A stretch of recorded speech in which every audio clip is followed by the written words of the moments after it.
3, 2, 1, go.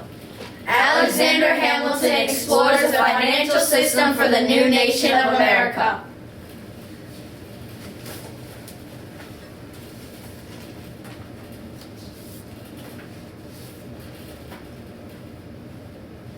Oh, welcome to Francis Tavern. Today I am the server. It is 1790.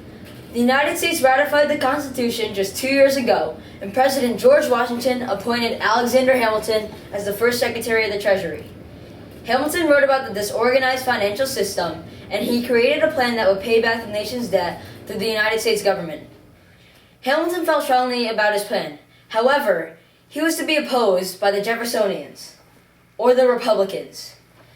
They felt that the tariffs were unfair and unconstitutional.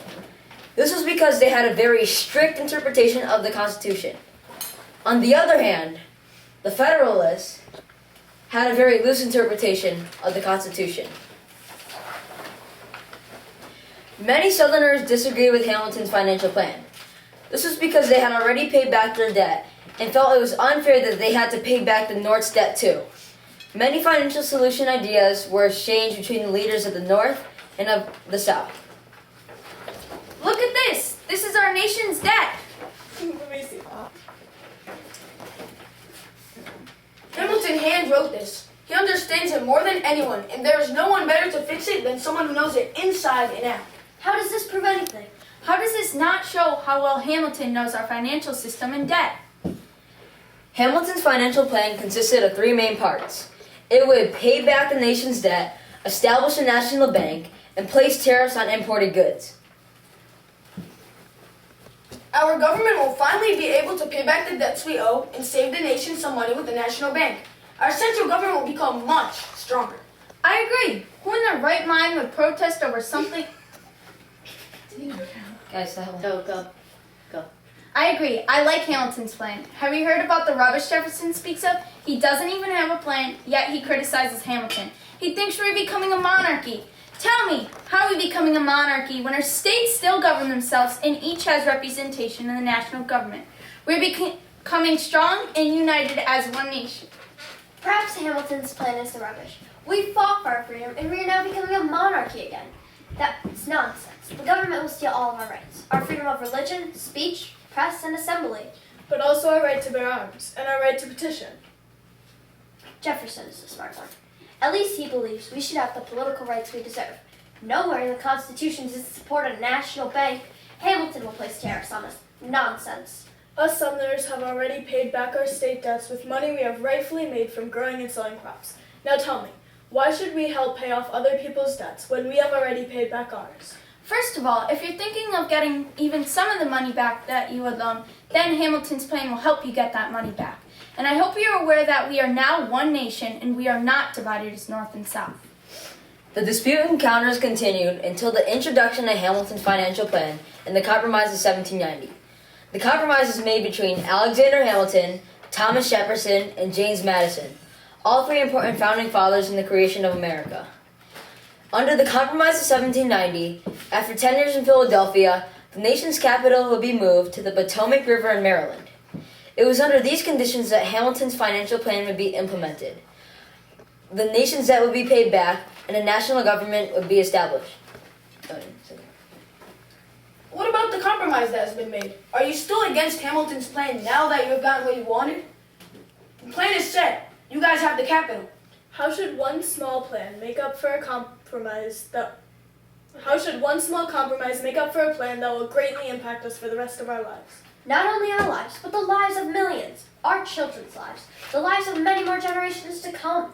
You think that a national banking and paying back debts won't help us at all? This is the greatest idea brought to our nation since the Declaration of Independence. Maybe you could convince me to support Hamilton's plan if the payment of state bonds was going to the people who originally lent money to the cause.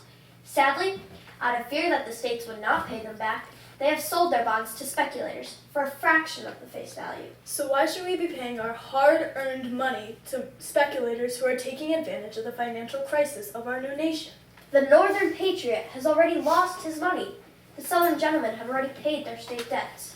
The only winner in Hamilton's consolidated state debt into scheme are the wealthy speculators. Under Hamilton's plan, the rich get richer at the expense of the Southerners. But the country is the real winner. We become a stronger, more united nation, and we establish ourselves as a nation who pays back our debts to the rest of the world. This will make it easier and cheaper to borrow money in the future. You Federalists can think what you want, but it won't change how we feel about Hamilton's plan. Have fun with that. We are the smart ones, and we know what we are doing. The Republicans and Federalists both went their separate ways. It is now 1795, 5 years later. They meet up again in Francis Tavern. Their lives are both changed in good and bad ways by Hamilton's financial plan. Who would be so foolish to do something like this? Please explain to me what the Whiskey Rebellion is. I agree. Who in their right mind would protest over something as small as tax on whiskey? In order to start paying off the debt, Hamilton's financial plan required a 25% excise tax on the sale or use of whiskey. Many farmers depended on the production of whiskey to make a living. Due to this, they did not pay back the tax and rebelled. This was later known as the Whiskey Rebellion. One of the battles that sparked a lot of anger was the Battle of Bower Hill. In the Battle of Bower Hill, James McFarland and Oliver Miller Jr. were both shot and killed after burning down the house of General John Neville, a tax collector appointed by George Washington. Someone inside the house had supposedly waved the surrender flag, and James McFarland and Oliver Miller Jr. came out to the open and were both shot and killed.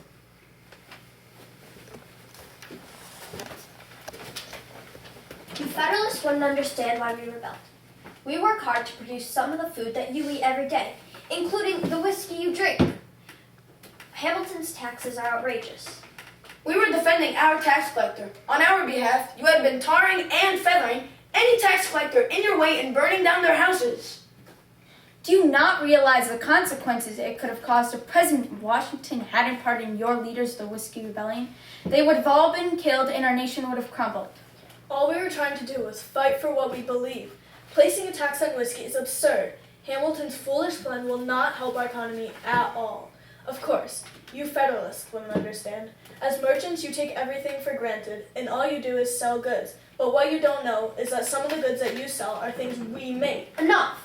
It is obvious we cannot come to an agreement, so why waste our time arguing? She is right. We must come to our senses. Right now, we cannot change what has been done.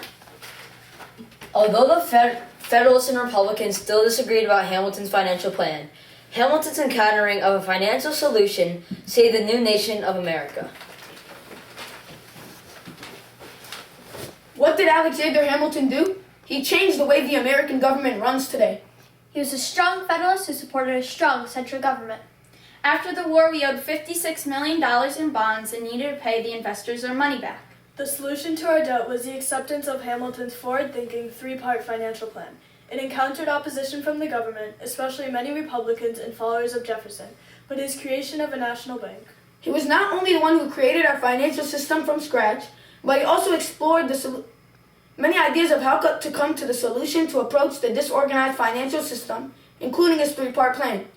Today, a strong economy flourishes in America because of Hamilton's new encounter of the government. Alexander Hamilton, by all measures, would be one of the most important founding fathers of America. Oh, much better. 8 minutes, 43 seconds. Good job, guys. Guys, so wait. Good job. Yeah.